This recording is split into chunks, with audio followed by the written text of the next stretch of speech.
then, of course, liking. You can easily persuade people who like you.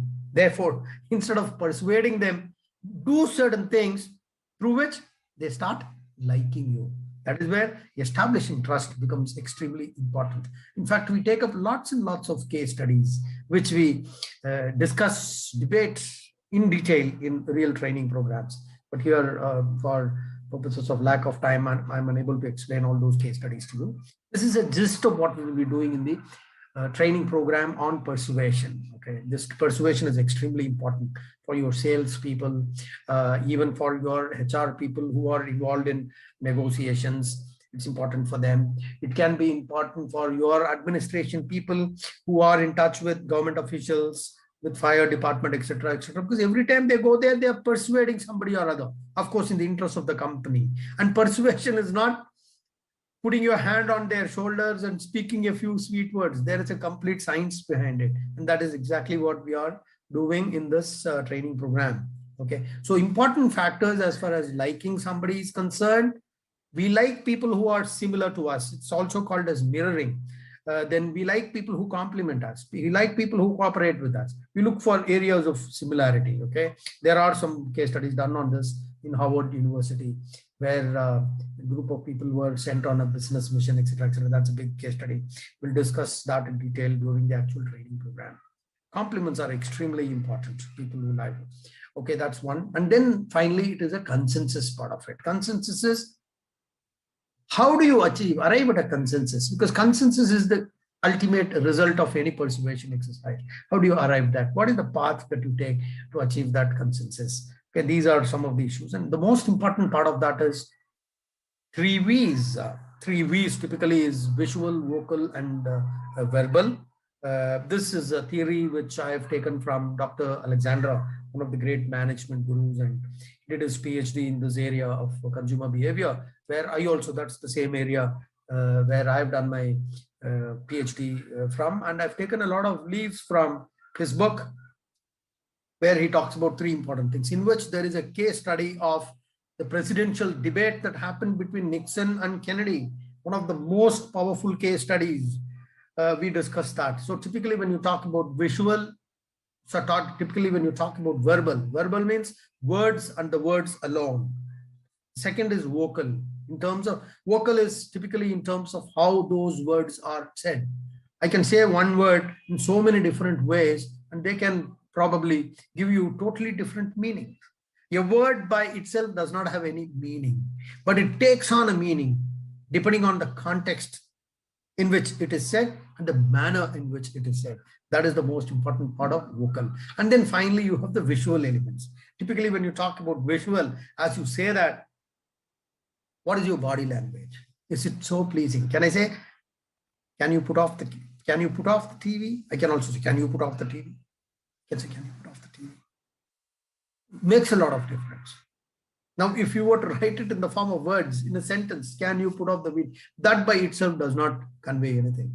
So 100% of the message is only conveyed when all these 3 things come together. And that's the power of 3 V's. Nixon and Kennedy debates explains that a lot better. Just to give you a small example, what happened in that debate. Just like presidential debates happen year on year, I'm sure most of you would have seen this debate between Trump and Joe Biden recently, the presidential debates between that lady, Kamala Harris, and that professor, vice president candidate, I'm forgetting his name. Anyway, that's not very important. Presidential debates. So when Nixon and Kennedy, this is a story that dates back to 1965 or so, when this elections, 1965, after the debates were over, because those were the days when television was not much in vogue. Even in US, television was a luxury during those days, and most of the people used to hear these through radio. Anyway, so once the debate was over, the pollsters went to the streets and they wanted to check the effectiveness of this particular debate. So after the polls, and after that, they went on the streets and asked people on the streets, whom will you vote for? They wanted to find if there was a significant difference in their voting preferences before and after the debates. When they asked people, data was compiled and they put through some analysis. Statisticians sat on it. They did all those statistical tests, significance test, derived a hypothesis, etc. Trial A, error, trial B error. These are some that generally researchers do. And unfortunately, they were not in a position to come to any conclusion. Looking at all the variables, local Americans, immigrant Americans, Hispanics, people from India, from China, from various, does it make a difference? No. Educated people, non-educated people, no. Men, women, gender, the East Coast people, West Coast people, they couldn't come to any proper inference. They've identified all these factors, but there was nothing on the result of which they will be able to make a meaningful inference. Obviously, they took this entire set of data to some professors in Harvard and they put their brain on it, the best of the best brains in the world. They spent time on it and then finally they came out with a report. They called these pollsters and said, your statistics, in your statistic modeling, a very important aspect is missed out, especially as far as this survey was concerned, which was the reason why they couldn't arrive at any meaningful solution. You know what was it?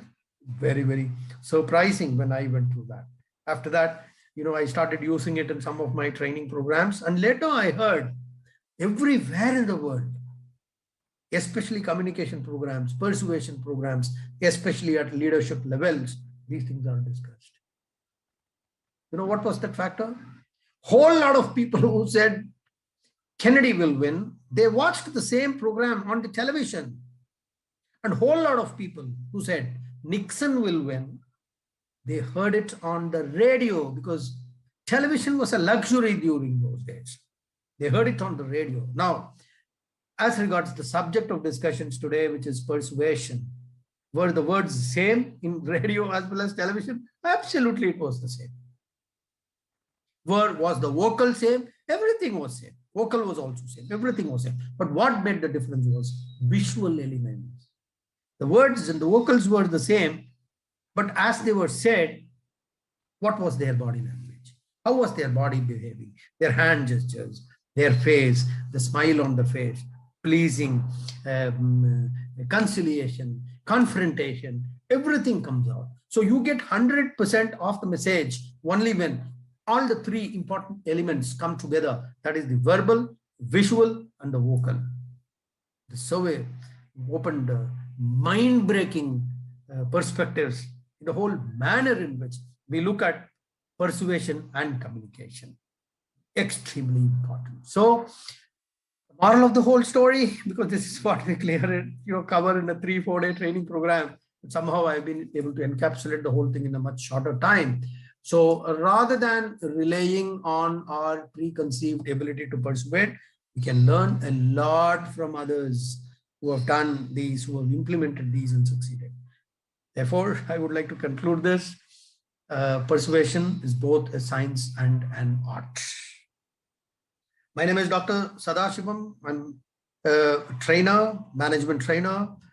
And if you like this, I request you to subscribe to our YouTube channel. I will be coming up with more and more training modules like this. Those of you who have a requirement in your company to do these training programs, you can please approach me. The other details are there in this YouTube page.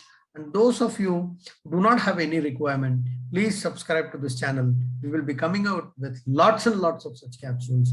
Go through all these capsules and do remember to put your comments there. And if you want me to shoot up special training programs, please mention that and I will set up my team to create content and then I will deliver all that to you free of cost. Thank you very much. Have a great day. Jai Hind.